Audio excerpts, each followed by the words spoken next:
Bonjour et bienvenue dans notre vidéo de présentation pour savoir comment organiser un atelier virtuel. Je m'appelle Rose Lavigna et je suis la Demonstrator Development Manager pour la France. La vidéo que vous êtes en train de regarder aujourd'hui est la première d'une série qui va se dérouler en 3 parties.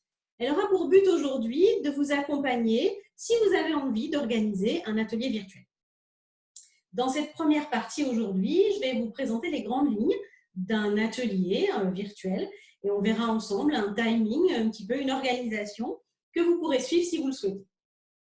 La deuxième partie de cette série, ça sera un événement en live qu'on va vous proposer où vous allez pouvoir observer la mise en application de ce que je vais dérouler avec vous aujourd'hui et comment ça se passera en pratique. Et enfin, vous aurez pour terminer une troisième vidéo où on verra ensemble les étapes de l'atelier afin que vous puissiez organiser vos propres ateliers virtuels si vous le souhaitez. Alors évidemment, il n'y a pas une manière, mais plusieurs d'organiser un atelier virtuel ou ce genre d'événement. Ce qu'on va faire, nous, aujourd'hui, c'est en choisir une seule. On va vous expliquer. Et on a choisi d'utiliser pour ça l'aide-mémoire de la soirée virtuelle que je vous mets ici, que vous allez pouvoir imprimer si vous le souhaitez dans l'imprimerie sur le site Démonstratrice. Alors aujourd'hui, je vais vous expliquer qu'est-ce que c'est qu'un atelier virtuel, premièrement, pourquoi on va en organiser un, comment on va s'y préparer, qui peut être une hôtesse pendant un atelier virtuel. On va voir ensemble type d'organisation, un genre de planning que je vous proposerai, et puis brièvement, à la fin, on verra ensemble ce qu'on peut faire après un événement. Il y aura aussi quelques points très importants à la fin de cette vidéo que je vous apporterai sur l'organisation concrète de l'atelier live qui suivra cette vidéo. Alors, on va commencer par voir ce que c'est réellement qu'un atelier virtuel. On va dire que c'est quelque chose qui va vous permettre de vous réunir avec vos amis, avec vos clientes, mais en ligne et pas en réel chez elles, comme peut-être vous avez l'habitude de le faire. Il y a plusieurs avantages à cette méthode et un des avantages, c'est que vous allez pouvoir rencontrer vos amis, vos clientes, tout en étant confortablement installés chez vous, dans un endroit où vous vous sentez bien, vous êtes détendu, vous avez votre matériel à disposition, ce qui fait que vous serez totalement disponible pour elles. Et puis vos clientes et vos amis, elles vont être aussi, elles, confortablement installées, là où elles auront choisi d'être pour être avec vous, pour participer à cet atelier. Alors, les ateliers virtuels dont on va vous parler, ceux-ci, spécifiquement, s'organisent en live. Ce n'est pas quelque chose qu'on va enregistrer. C'est vraiment l'avantage, le but recherché, c'est de faire quelque chose en temps réel, comme si on était vraiment à un atelier, et que ce soit pour elles comme pour vous, mis à part l'écran, un petit peu la même chose. Il y a autre chose de super intéressant, c'est que vous allez donc faire un vrai atelier, sauf qu'il va être en ligne. Et c'est quelque chose de différent de ce qu'on travaille en général ou de ce que vous avez pu faire jusqu'à maintenant. L'atelier qu'on va vous proposer aujourd'hui, il va durer entre 1 heure et 1 heure et demie et vous verrez comment on répartit ce temps un petit peu plus tard. Pendant ces 1 heure et 1 heure et demie, vous allez pouvoir mettre en valeur des produits, mais aussi réaliser des ventes. Alors peut-être que vous vous demandez pourquoi je ferai un atelier virtuel, qu'est-ce que ça va m'apporter et pourquoi faire. Déjà, vous allez peut-être toucher comme ça un public beaucoup plus large parce que tout le monde n'est pas toujours disponible au même moment et à la même heure pour se déplacer chez quelqu'un, quelle que soit la personne qui reçoit. Alors qu'en ligne, on enlève un certain nombre de choses et on aura plus de monde peut-être qui seront disponibles. Il y a aussi, un peu comme en ce moment, quand ce n'est pas possible de se réunir, c'est un autre moyen, un plan B pour se réunir quand même et continuer de partager des moments de création, mais aussi d'échange et de convivialité ensemble. Ça peut aussi être en temps plus classique, si je ne peux pas me déplacer, parce que je n'ai pas le créneau horaire de caser dans mon planning l'atelier plus le temps de déplacement. Ça peut être un moyen d'en faire un quand même, en économisant du temps, ou si je n'ai pas quelqu'un pour garder mes enfants, etc. etc. Ce qu'il y a de bien, c'est que tout le monde profite de cet atelier depuis sa propre maison, depuis l'endroit où elle se sent bien. Il n'y a pas forcément pour ce genre d'atelier besoin d'un matériel extraordinaire, ni d'une configuration très spéciale pour l'organiser. Il y a 4 choses auxquelles vous devez penser. La première, c'est l'endroit sur lequel vous allez organiser cet atelier, et je détaillerai tout à l'heure. Ensuite, c'est comment je vais le filmer, quelle caméra je vais utiliser, qu'est-ce que je vais mettre dedans, quel sera le contenu, et qui sont les clientes que je vais inviter à cet atelier. Alors, si on commence par parler de l'endroit où vous allez organiser l'événement, ça va être la question en réel, c'est de se dire, est-ce que je le fais sur Facebook, en live, ou est-ce que je le fais sur Zoom? Est-ce que j'utilise autre chose, une autre plateforme ou quelque chose de différent? Bref, réfléchissez en amont à ce que vous avez envie d'utiliser. En ce qui concerne comment je vais filmer cet événement, vous pouvez utiliser la webcam, celle qui est dans votre ordinateur ou votre tablette, ou alors votre téléphone portable, ou combiner les deux si vous voulez avoir une webcam qui filme votre visage et un autre peut-être angle qui va filmer vos mains. C'est quelque chose qui est possible. Le troisième point auquel il faut penser, et ce n'est pas des moindres, c'est le contenu. Qu'est-ce que vous allez présenter? Quel projet? Mais aussi quel produit je vais montrer spécifiquement pour ce projet? Quel catalogue je vais présenter? Catalogue annuel, catalogue saisonnier, catalogue débutante, bref, sur quel catalogue je vais me baser? Mais on va en parler un petit peu plus tard, mais il est important, en montrant ce catalogue, que les clients puissent interagir avec vous. Enfin, et même j'ai envie de dire surtout, les clientes. Qui va participer à votre atelier? Qui allez-vous inviter? Quel va être votre public? C'est important que vous le connaissiez pour que vous puissiez mieux programmer, mais aussi mieux vous organiser. Il y a quelque chose d'important à aborder aussi et auquel réfléchir, c'est mais qui va être l'hôtesse dans un atelier virtuel? Il y a deux manières qui nous viennent d'organiser un atelier virtuel et d'avoir des hôtesses. La première, ça consiste à demander à une amie d'être l'hôtesse et d'inviter ses propres amis, comme quand vous allez faire un atelier classique chez elle, à leur domicile. Et un autre, c'est que vous soyez vous-même l'hôtesse et que vous invitiez vos clientes, vos amis, vos connaissances à participer à votre atelier virtuel où vous serez et la démonstratrice et l'hôtesse. En tout cas, qui que soit l'hôtesse et quelle que soit la personne qui fait ça, les avantages sont les mêmes. Vous pouvez avoir des produits avec des réductions ou même gratuits.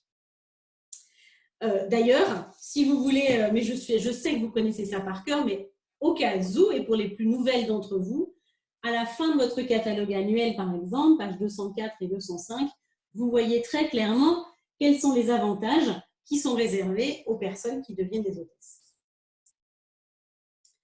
Alors, on va aborder le coaching d'une hôtesse dans la vidéo de débrief et dans les prochaines étapes.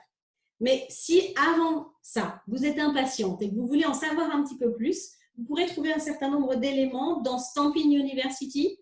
Vous allez donc gérer votre activité, puis organiser des événements et enfin, avant l'atelier. Et vous aurez des informations. Une autre question que vous vous posez sans doute, c'est comment vais-je collecter des commandes alors que je ne suis pas en face à face, que je n'ai pas des bons de commande avec moi et que je n'ai pas la même manière de faire que ce que je connais quand je suis en atelier en ligne.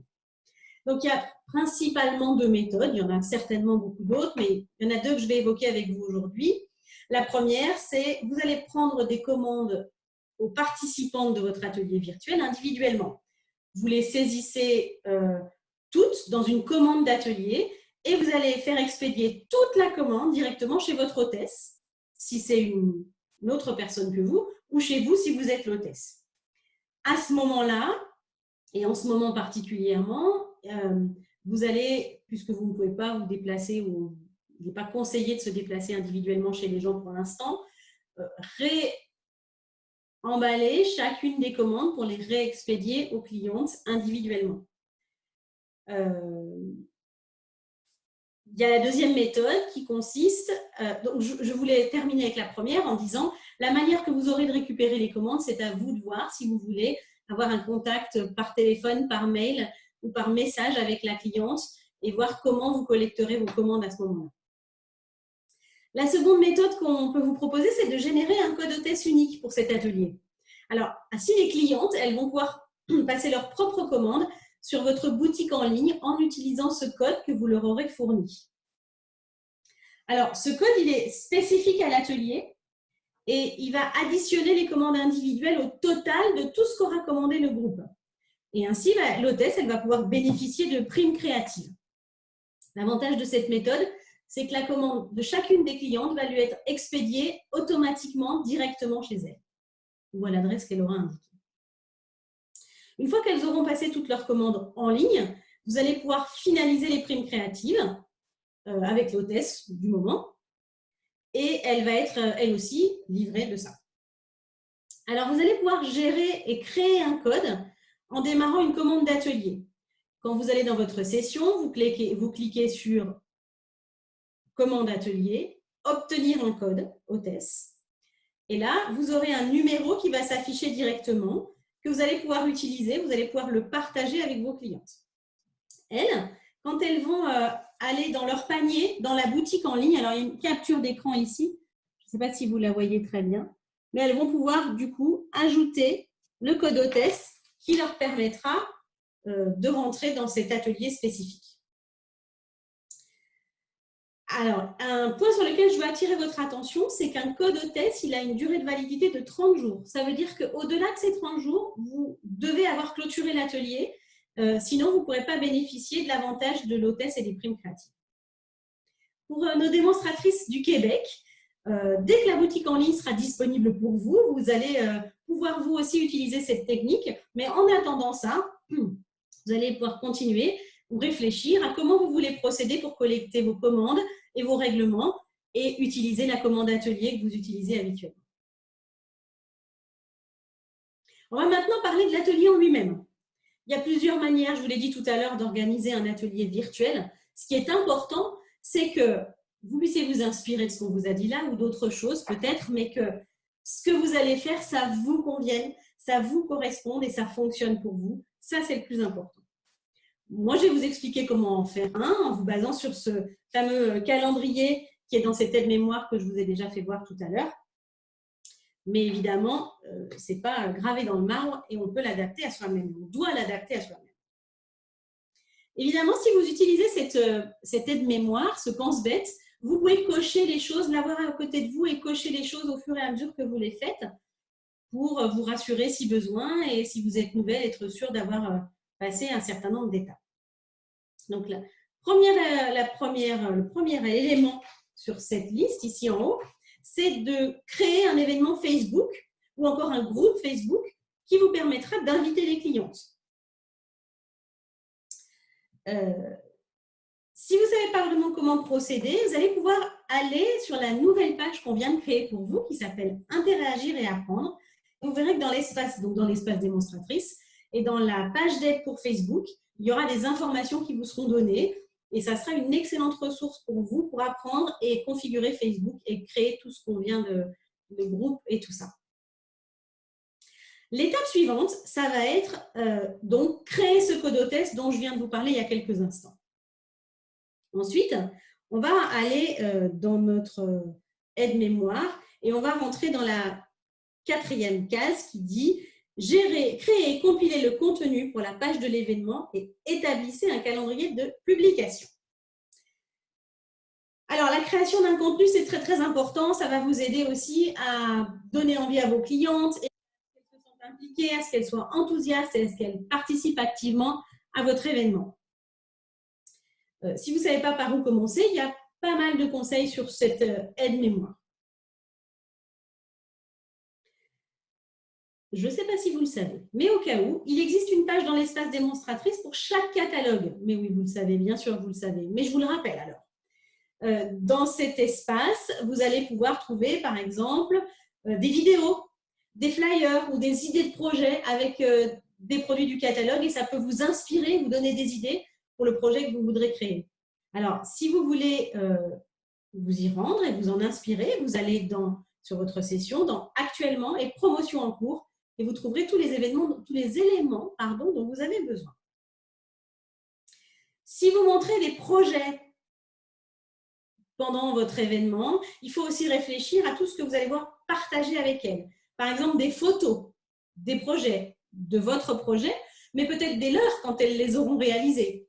Aussi des mesures, parce qu'elles vous demandent évidemment toujours quelles sont les mesures pour les projets que vous êtes en train de leur présenter, un pas à pas et pourquoi pas un tutoriel que vous pourrez leur fournir, soit pendant, soit après l'atelier, si c'est un tutoriel par exemple.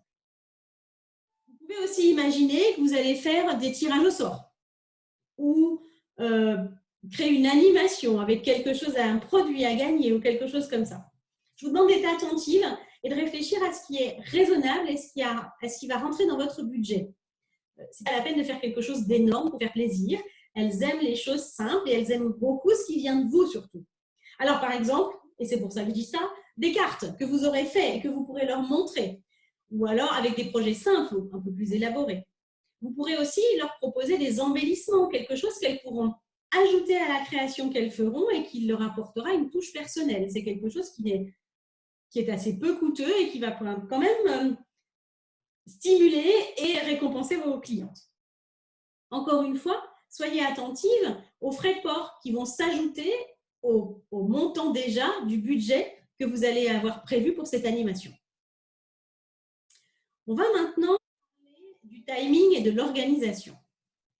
Donc, les horaires que je vous propose ici, c'est un ordre d'idée, mais évidemment, vous ferez comme vous voulez. Si ce n'est pas exactement ça, c'est vraiment pas grave du tout. Vous verrez que dans le programme, sur l'aide mémoire, et je ne les évoquerai pas forcément à l'oral, mais sur l'aide mémoire, il y a un certain nombre de liens que vous allez partager au fur et à mesure de l'atelier, et c'est une façon de faire. Nous, on a décidé pendant notre événement en live, qu'on va faire avec vous, pour vous, de ne pas les citer pendant l'événement, mais plutôt à la fin, pour que vous puissiez rester concentrés sur l'atelier live. Allez, c'est parti. On imagine qu'il est 19 h et que nous commençons notre atelier. On va évidemment commencer par se présenter et dire qui on est, pourquoi on est chez Stampin' Up, ce qu'on aime, ce qui nous plaît, etc. Et on va poursuivre en leur posant des questions un peu sympas, un peu simples, un peu drôles, un peu tout ça, histoire de créer un lien avec elles malgré la distance qu'il peut y avoir et l'écran pour briser la glace et créer une relation avec les personnes qui vont être avec vous. C'est aussi le bon moment pour expliquer un petit peu ce qui va se passer pendant l'atelier. Décrivez ce qui va se passer et qu'elles savent qu'elles vont découvrir un projet, mais aussi une gamme de produits et que bien sûr, si elles le souhaitent, elles pourront vous passer commande. C'est important de dire au début qu'elles ont la possibilité de d'acheter les produits si elles le souhaitent. Donc tout ça, ça va durer 10 minutes à peu près. Il est donc 19 h 10 et on va pouvoir survoler rapidement le catalogue si on le souhaite et faire ressortir essentiellement notre point fort, nos produits coordonnés, expliquer ce que ça veut dire les produits coordonnés, en quoi ça consiste et quel service ça va leur rendre de pouvoir utiliser cet énorme avantage Stampin' Up et dont vous allez leur parler. Vous pouvez aussi, au moment du catalogue, leur expliquer la solution que vous aurez choisie pour collecter les commandes à la fin. Et c'est elles qui décideront si elles souhaitent ou pas vous passer une commande, mais vous expliquez comment vous collecterez ces commandes à cet endroit-là. Il est donc 19 h 20. Vous allez pouvoir leur montrer votre projet. Et vous allez, en même temps, montrer quels produits, quel matériel vous allez utiliser pendant cette création de projet pour faire un focus spécifique sur les produits. Par exemple, si vous utilisez un massicot ou des produits de colorisation, etc., montrez en même temps que le projet les grands produits que vous allez utiliser pendant ce projet. Alors, vous avez montré tout ça, il est 19 h 30. Vous allez donc commencer à utiliser tout ça, à expliquer à vos clientes comment on fait le projet et à donc en faire un en direct. Il est important que vous réfléchissiez aux personnes. On l'a dit au début, on a dit il faut se focaliser sur les clientes qui seront là. Donc, qui seront ces personnes qui vont être présentes à mon atelier? Si c'est des clientes débutantes, faites un projet simple. Utilisez un set de tampons, de l'encre, du papier. Vous pouvez utiliser d'inclure une technique, mais une technique simple.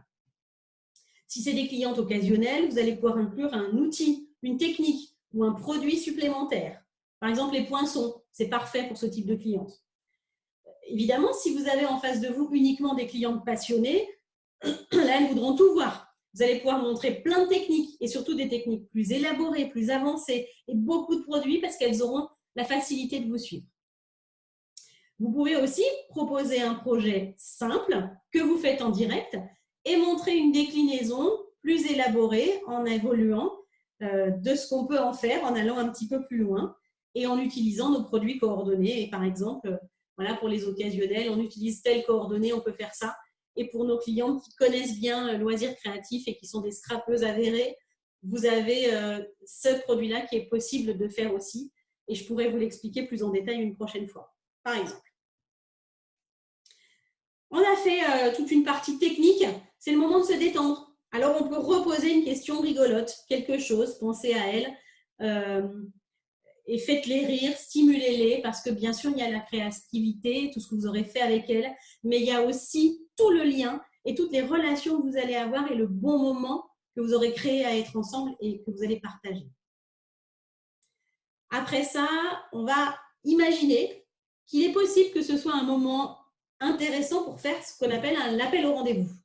Même si de mon point de vue, on peut faire de l'appel au rendez-vous un petit peu tout le temps. Mais admettons qu'à ce moment-là, et comme on a présenté le catalogue, le projet, les différents projets possibles, on puisse revenir, comme je vous l'ai montré au début, sur les avantages d'être hôtesse et les primes créatives qui sont à leur disposition et dont elles peuvent bénéficier. Il est donc 19h50, c'est quasiment la fin de l'atelier. Vous pouvez revenir brièvement sur ce que vous leur avez fait découvrir, faire un rappel des produits que vous aurez montrés et aussi leur parler des prochaines étapes, c'est-à-dire quand est-ce que vous aurez des photos, à quel endroit, quand est-ce que je vais vous fournir un tutoriel et comment. Est-ce que vous allez m'envoyer des photos de vos projets ou de ce que vous aurez réalisé avec les produits que vous vous serez offerts, etc., etc. C'est aussi le moment de leur parler de la promotion que vous leur proposez si vous en faites une, de l'animation, du cadeau si vous décidez d'en offrir un. Voilà, c'est un moment récapitulatif, mais néanmoins très important de l'atelier. Et il est 19h55, on a presque terminé l'atelier en lui-même, mais pas l'événement au total. N'oubliez pas évidemment, mais vous le faites, de remercier tout le monde d'avoir participé à l'atelier, de leur dire ce que ça vous a procuré comme plaisir d'être avec elles, ce que vous avez ressenti pendant l'atelier. Vous pouvez proposer une prochaine date où vous ferez un atelier virtuel avec elles ou proposer une prochaine date chez l'une d'entre elles si une, à un moment donné, a émis le souhait de devenir à son tour hôtesse. Pourquoi je vous ai dit l'événement, il n'est pas terminé? Parce que le moment créatif est terminé, le moment de présentation des produits est terminé, mais pas la relation avec les clientes. Moi, je vous invite à conserver à peu près une demi-heure, 30 minutes après l'atelier qui vont vous permettre, par exemple, de répondre aux questions qu'elles n'auront peut-être pas forcément posées pendant l'atelier où vous êtes focalisé sur votre projet. D'ailleurs, au tout début de l'atelier, vous pouvez leur dire « Je vais vous expliquer les choses et interagir avec vous. S'il y a des questions importantes, vous pouvez les noter, les écrire ou me les poser à la fin. » Donc, répondre aux questions et du coup, lire les commentaires, peut-être que vous n'aurez pas pu voir ou auxquels vous n'aurez pas pu répondre pendant que vous êtes en pleine création et y répondre à ce moment-là afin de ne rien louper et de ne pas passer au travers d'une question qui serait importante. C'est tout pour le contenu réel de cet atelier virtuel. Évidemment, je vous le répète une fois encore, inspirez-vous de ça si vous le souhaitez, mais créez votre propre manière de faire et c'est celle-ci qui fonctionne. Évidemment, il y a un dernier point tout en bas de votre pense-bête ici qui dit qu'on va contacter les clientes après l'événement pour voir ce dont elles ont besoin. Vous pouvez aussi voir avec elles les produits qu'elles ont commandés, comment vous pouvez les aider. Nous, on va vous présenter un atelier virtuel très, très bientôt. On va donc vous proposer, si vous en avez envie, de vous joindre à nous pour cet atelier virtuel. On va vous expliquer ce que je viens de faire, mais au lieu de vous l'expliquer comme je viens de le faire, on va le faire ensemble en direct. Et pour les Françaises et les francophones, c'est moi qui le ferai pour vous. Si vous souhaitez ne pas attendre ce moment-là et organiser vous-même votre propre atelier, vous pouvez utiliser cette copie de l'aide-mémoire que vous imprimerez directement depuis l'imprimerie. Alors, si vous décidez de vous joindre à nous pour cet atelier virtuel où vous aurez la date très prochainement, on vous propose, si vous en ressentez le besoin, ou si pour vous c'est quelque chose qui peut vous être utile et vous aider, d'inviter vos clientes à venir voir avec vous ce que sera cet atelier virtuel. Et vous allez d'ailleurs pouvoir utiliser l'image et le lien vers les différents groupes que vous connaîtrez très bientôt pour les inviter. On vous laisse totalement libre de décider d'inviter vos clientes ou pas, si vous le souhaitez, pour participer à cet événement tous ensemble. En tout cas, si vous les invitez, voici quelques conseils pour les préparer à notre atelier virtuel. Prévenez-les que notre atelier durera 1 heure et qu'il présentera des produits du catalogue en cours. Assurez-vous aussi que vos clientes, elles savent comment vous contacter, vous, leurs démonstratrices, pour toutes leurs questions. Pendant l'événement, vous allez m'entendre les encourager à vous contacter, à vous poser des questions. Et c'est important qu'elles sachent comment faire. Par exemple, est-ce qu'elles vont vous envoyer un mail ou est-ce qu'elles doivent vous téléphoner, vous envoyer un SMS, un message sur Facebook ou par Messenger, ou est-ce que vous aurez déjà créé un groupe Facebook sur lequel elles pourront déjà interagir, ou un WhatsApp, bref, tout ce que vous aimez et vous utilisez déjà. Et ces personnes-là, elles pourront vous poser à vous leurs questions directement. Autre chose d'important aussi pour vos clientes à savoir et à informer en amont, c'est de leur dire comment vous allez collecter les commandes suite à cet atelier. Est-ce que vous allez utiliser un code hôtesse ou est-ce que vous allez collecter les commandes que vous ajouterez à une commande d'atelier ou un mélange des deux? C'est vous qui verrez. Aussi, on vous invite à contact cliente à la fin de l'événement. Juste après l'événement, passez-leur un coup de fil ou sur le groupe, posez des questions en leur disant qu'est-ce que vous avez aimé, qu'est-ce que vous avez préféré, est-ce que ça vous plairait de faire la même chose ou encore est-ce que vous avez des questions sur les produits, les techniques que vous avez pu voir. Je voudrais maintenant terminer par quelques points d'organisation, néanmoins importants à partager avec vous. On vous demande de ne pas poster de lien vers vos sites web ou vos pages sur le groupe en lui-même. Si quelqu'un le faisait, évidemment, ces informations seraient supprimées. Ça n'est pas l'endroit pour faire sa propre publicité, mais bien un moment d'apprentissage et de partage d'un atelier virtuel. Par contre, vous pouvez donner à vos clientes au préalable ou leur envoyer un message directement si ce sont vos clientes. Évidemment, on vous demande, et c'est une question d'éthique, de ne pas contacter en privé les membres du groupe que vous n'aurez pas invités personnellement. On va désactiver la possibilité de publier directement sur le groupe et on va autoriser uniquement les commentaires pendant toute la durée du live. Cet événement, il a donc, comme je vous le disais, l'objectif de passer un moment ensemble et que vous puissiez être attentive et participative à l'événement et qu'on puisse être vraiment dans l'échange. Et enfin, pour conclure, j'aimerais que vous notiez déjà de tenir compte de la 3e partie et de consulter la vidéo de suivi qui va vous expliquer comment on fait après l'événement, plus en détail, quelles sont les étapes qui arriveront après et comment préparer vraiment votre atelier virtuel.